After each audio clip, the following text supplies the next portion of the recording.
Hold on, don't change the channel. I guarantee you're gonna like this one.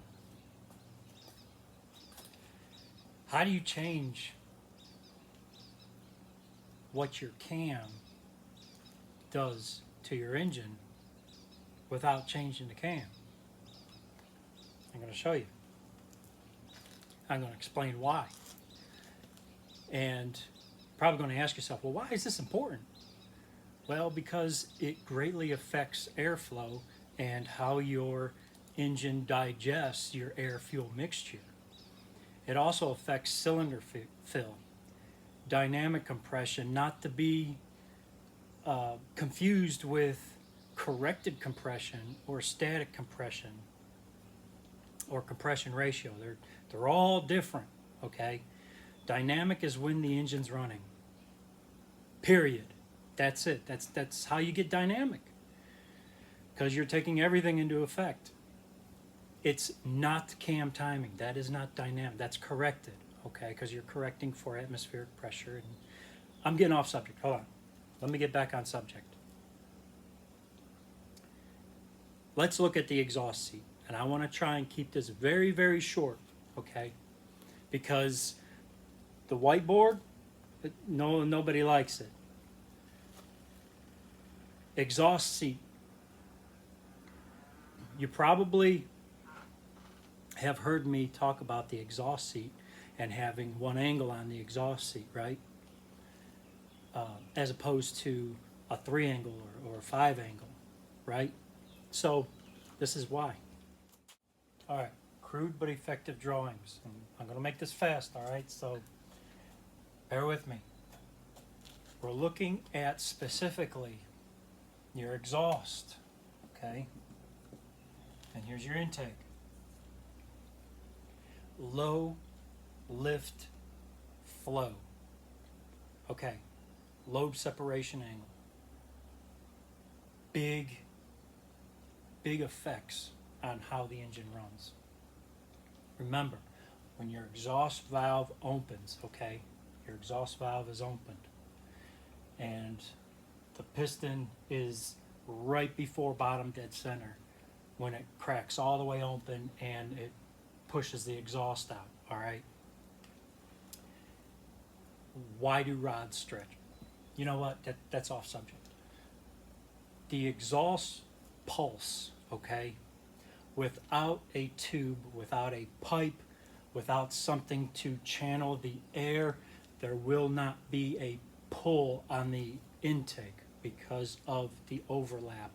This is what helps an engine run. You kind of need some overlap for this to happen.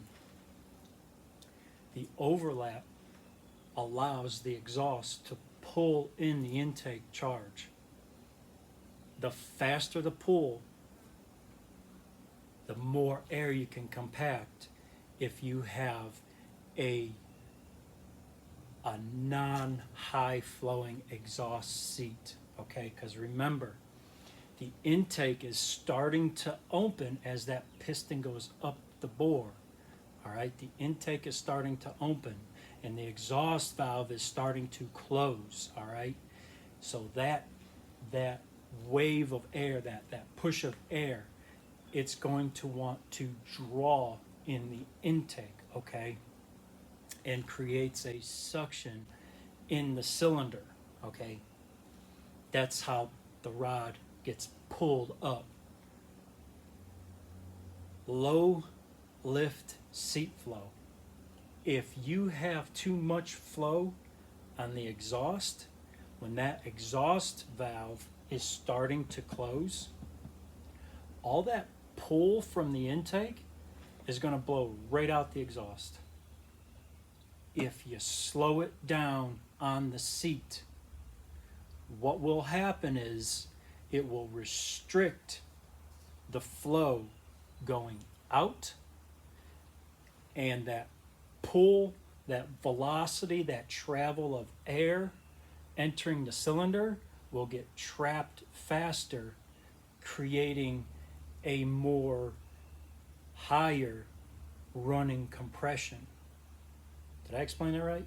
Yes. The exhaust wave, that fast moving exhaust, okay? It's traveling through your header, and not so much exhaust manifolds because it's just a log type. Different video. That wave, that negative pressure, it's pulling.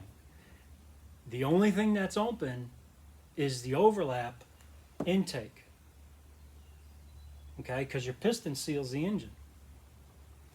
That pull is going to pull the air from the intake into the combustion chamber as the exhaust valve closes. If your exhaust valve has high flow numbers cracked off the seat, it will tend to pull more trapped air or potentially trapped air out of the cylinder, and you'll have less pressure in the cylinder. Limit the seat flow. You will trap more air and build torque more soon.